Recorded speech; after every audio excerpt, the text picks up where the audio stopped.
want me to sleep with Hagar? Are you out of your mind? How could you even?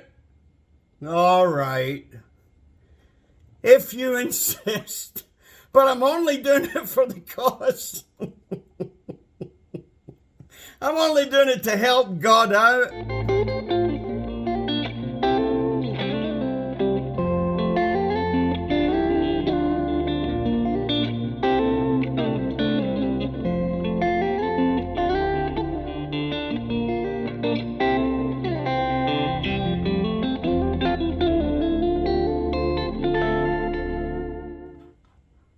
Oh, what a tangled web we weave when first we set out to be stupid and force God's hand. I think McGuigan is spot on in his assessment of chapter 16. None of these three characters here come out as stars shining in the universe. Sarah is vindictive after her way less than brilliant, who on earth could have ever saw that coming, plan goes awry.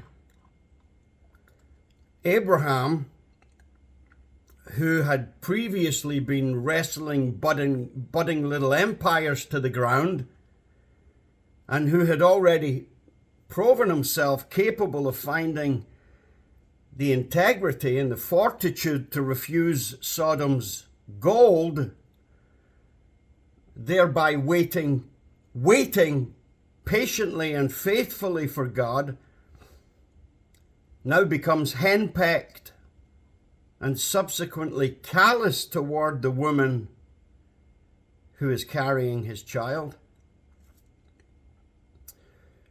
And if chapter 16 is being recorded accurate, and Sarah is to be believed, and what we're reading is not simply Sarah being a vindictive brat because her plan has spectacularly backfired, which I'm not entirely convinced about, because we don't actually have a record of Hagar despising Sarah, rather just a record of Sarah saying that Hagar is despising Sarah. But if Sarah is to be believed, then Hagar's behavior is also less than commendable.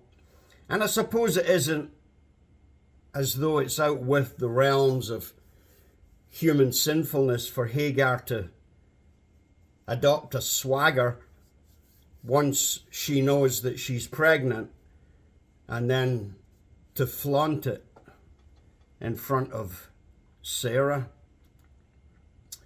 So this chapter becomes a far easier chapter to point out that once again, God is the hero of the book. He's always the hero of the book. He's the hero of every chapter. But sometimes we get confused and we think it's the people that have gathered on the page that we are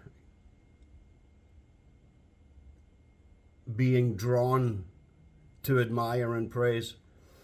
But God, with his patience and kindness, his long-suffering, all take center stage here, not to mention his wisdom. There's certainly no one else in the chapter who's submitting their name forward for commendation. And so certainly more prominent than in a few other chapters we could mention, that God steps forward as the character that we have grown to love and admire down through the ages, because he acts like God. And every time God acts like God and not as we would act is a reason for celebration and gratitude. There are plenty of reasons for me to be thankful that I'm not God. The biggest of which is that if I was God, then I'd already be dead. There's no way I'd put up with me. Are you kidding me? I couldn't handle watching me 24/7. You have any idea how much I could get accomplished if I could only figure out a way to lose me? But no. For some reason, God thinks it's hilarious to have me around every time I try and do something. You only see the half of it, but I would have had me out of here a long time ago. But he who changeth not, he whose ways are not our ways, he who does not lie because he is not a man, he who is not to be confused with the gods our own hands manufacture, he who carries his people, this God, our God, the only God, in stark contrast to these three stooges, isn't vindictive. God, in stark contrast to these three, won't be persuaded away from doing what is right just because some nag chooses to bore his ears off. God, in stark contrast to these three, refuses to despise, choosing rather to be a God who loves, who, whatever else he's choosing, always chooses love. A God who, even when he's angry, it's loving anger. Who, when he judges, he makes loving assessments of the human condition. And when he disciplines, it's loving, corrective, redemptive discipline. A God whose anger, I think it was Haskell that said it, a God whose anger only exists in order to destroy that which made him angry in the first place. And he does this whilst saving and not destroying the object of his affection,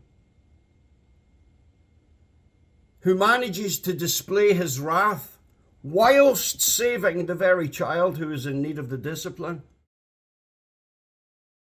And in chapter 16 here, he doesn't even force them to take their own medicine.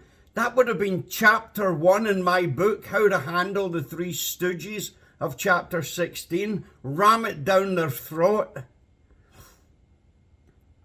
He could have let he could have let the entire situation unfold, which would have meant Hagar dying somewhere in the wilderness, the baby along with her, and then leaving Abraham and Sarah, once their sanity eventually returned, to live with the consequential, perpetual guilt of their anti-faith behavior.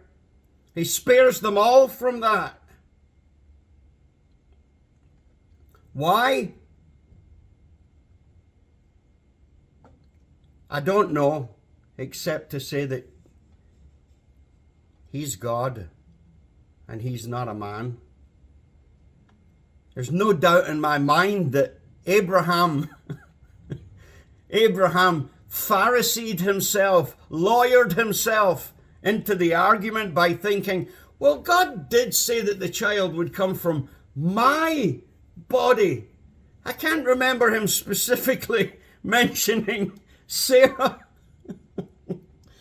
And if Hagar was a younger, prettier model than his now aging wife, I'm pretty certain that that would have also played its part in removing some of the agony from the decision.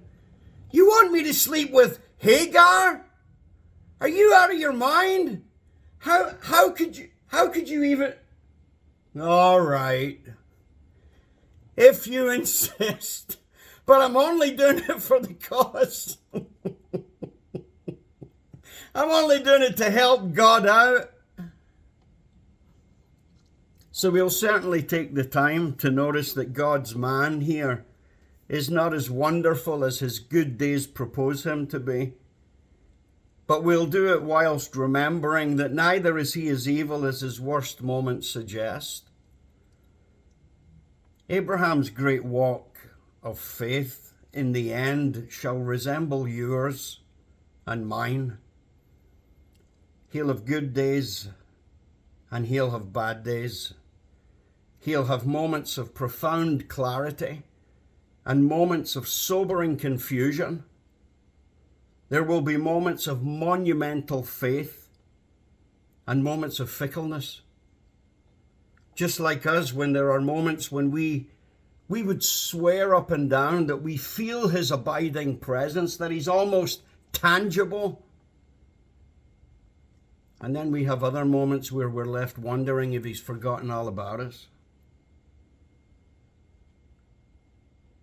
And there'll be moments when we are convinced that even if Satan personally appeared offering us the kingdoms of the world, we'd shoo him away as quickly as Jesus himself did. And we'll have moments of deepest sighs and regret and shame and sobbing. But by the end of our lives, we'll have learned that our God is not fickle, that he's in for the ride,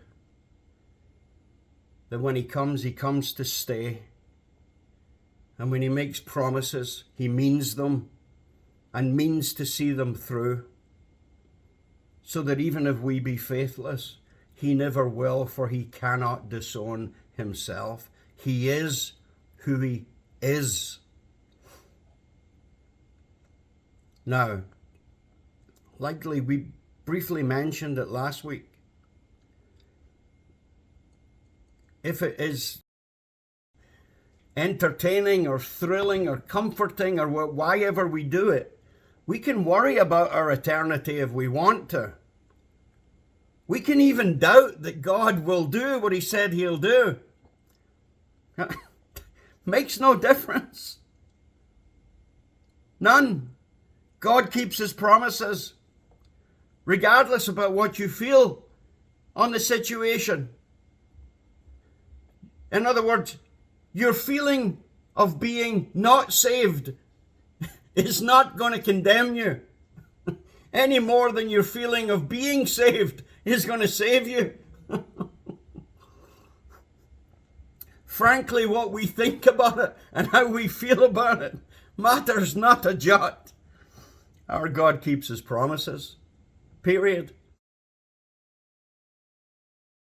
He who has moved heaven and earth, he who holds the universe in its place, he who grants us a new year every year when we mess up the old one, who gives us a new month every single month, and I've checked.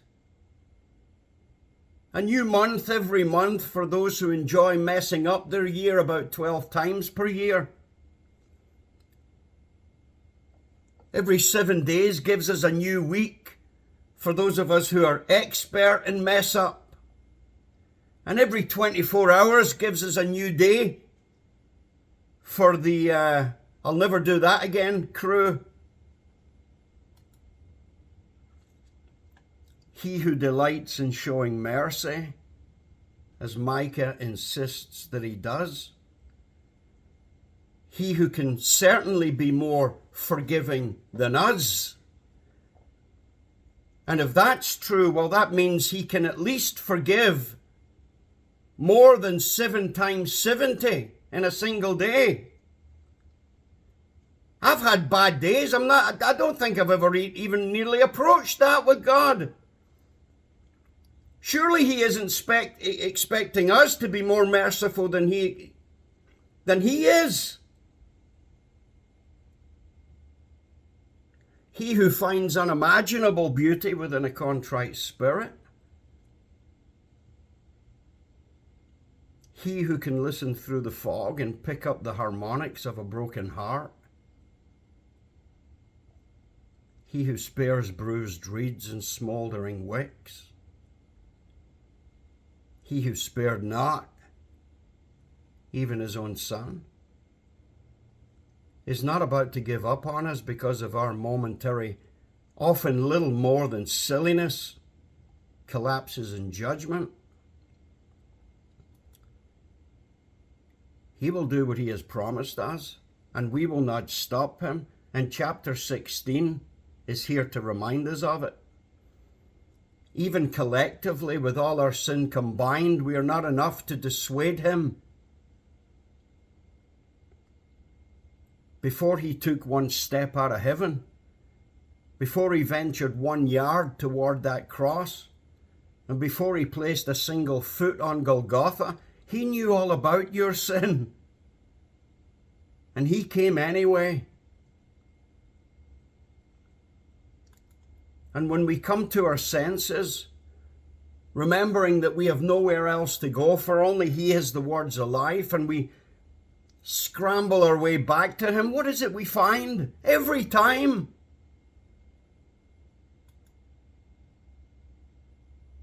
We find Genesis 16, or in the New Testament, Luke 15.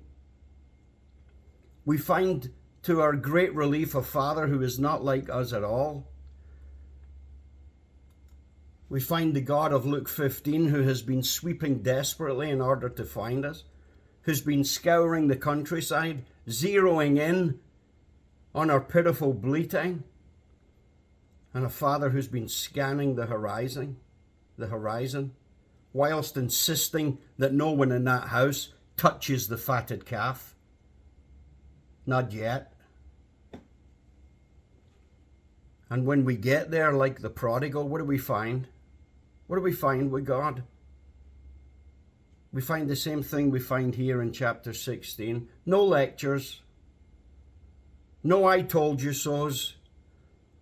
No lording it over us until we admit that he was right and we were wrong. No huff. No divine sulk. No having to work our way back into his good graces. No trial period. No cold shoulder.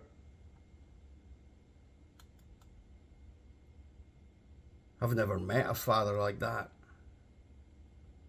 Indeed, what we find is the exact opposite. We find the Father's cloak of righteousness is immediately thrown over the filth of the prodigal. A ring of sonship instantly restores the relationship to where it once was, arguably better than it once was. Because the son left the household, telling his father, "You're dead to me." The son returned, saying to his father, "You're alive to me." And then the fatted calf is slain, and a party is thrown in the renegade's honor. It's actually a party celebrating the character of the father, but in fact, the only downer in the whole prodigal tale is the brother, you'll remember, who, like those toward whom the parable is spoken in Luke 15, had a problem with those who would eat with sinners. And who can't sympathize with them? Who in here cannot sympathize with a brother? To insist on one share of an inheritance, which should only come to you once your father has departed, is as good as saying, "You're dead to me, Dad." The oldest son's assessment on this is not far wrong. My brother did that to my father, I'd be raging too. He's not lying in regard to the gravity of the situation. So although the father makes no move to disagree with the disappointed child on the commentary of his brother's behavior, he does take the time to tell him, "Son, you're not seeing it right. You're correct. He did leave. But he's home. He was blind, but now he sees. He was dead, but he's alive again. Son, you're not seeing it right. You're losing today because of yesterday. And what was true yesterday is not necessarily still true today." My good, we could preach that in a few churches.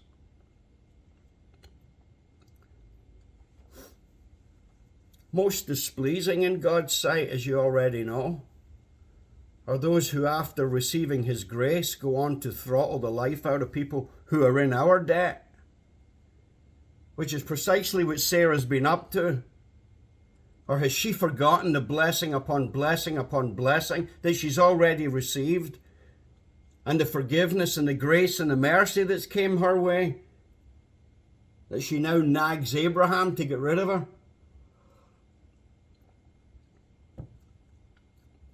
I need not remind you, I'm sure, that our God doesn't like it when we forget who and what we once were and what we'd still be without him. And he expects us to show one another similar grace. So God goes out into the desert to show Abraham and Sarah what they should have done.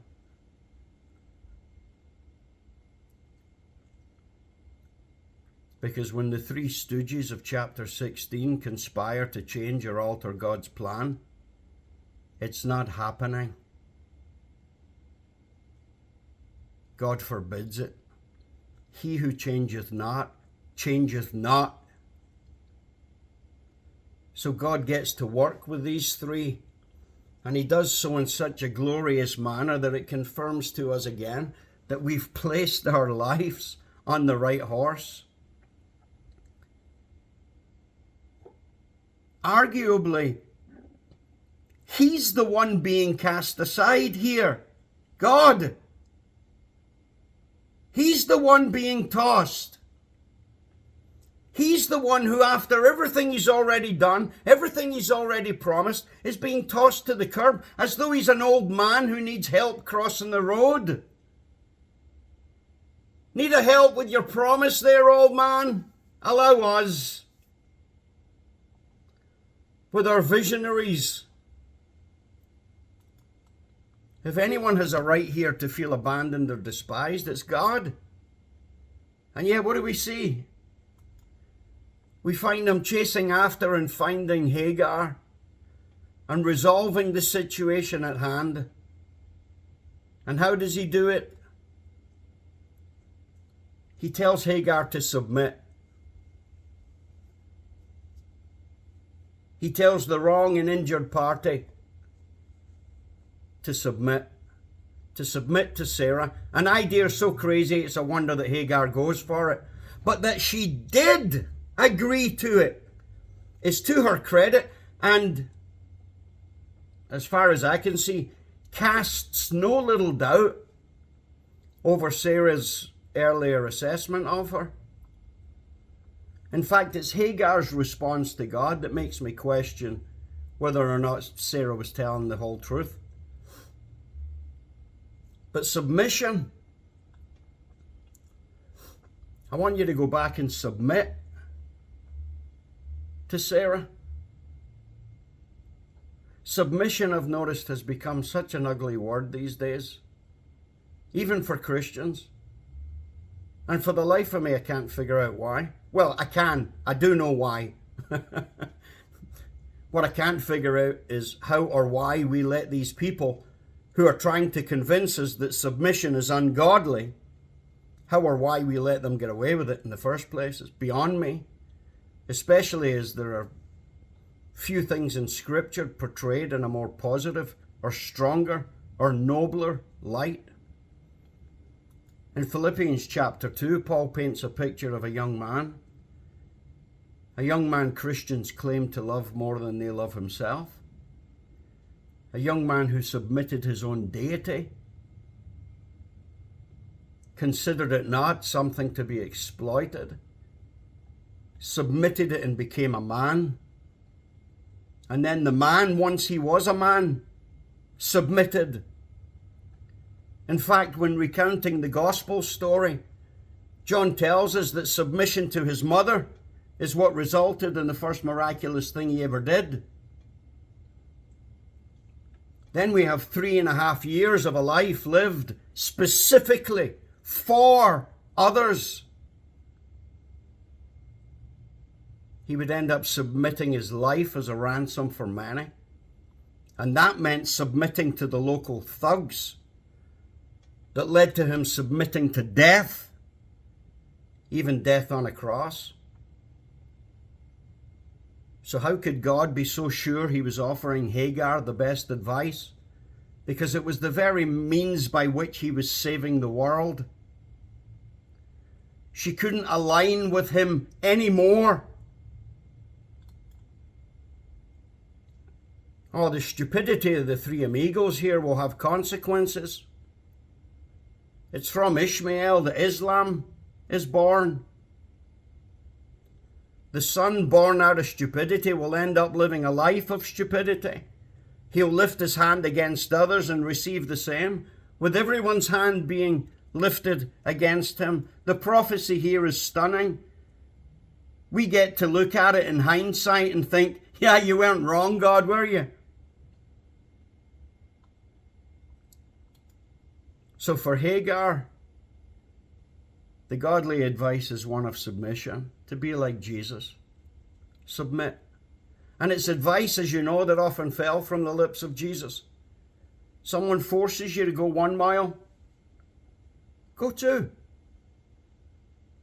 Someone slaps you on the right cheek, submit your other one. Someone sues you, give them more. Cast not your pearls before swine. If those you seek to bless don't want it, don't force it. Tells Peter on one occasion to put his sword away, explaining that a life characterized by violence, those who live like this will themselves end like this. Get it away, Peter. And to help us with this weighty teaching that we find in Scripture is Hagar.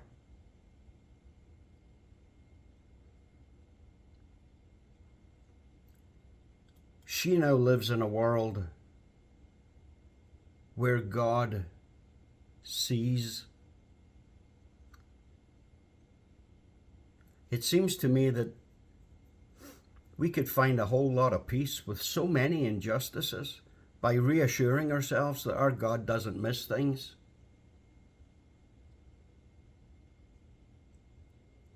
By the time the chapter ends, God has saved the day, been true to himself, rescued the outcast, restored a family, and remained faithful to his promise. Not a bad day's work, even for a God.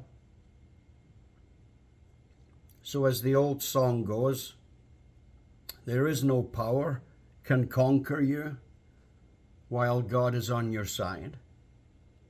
Take him at his promise. Don't run away and hide.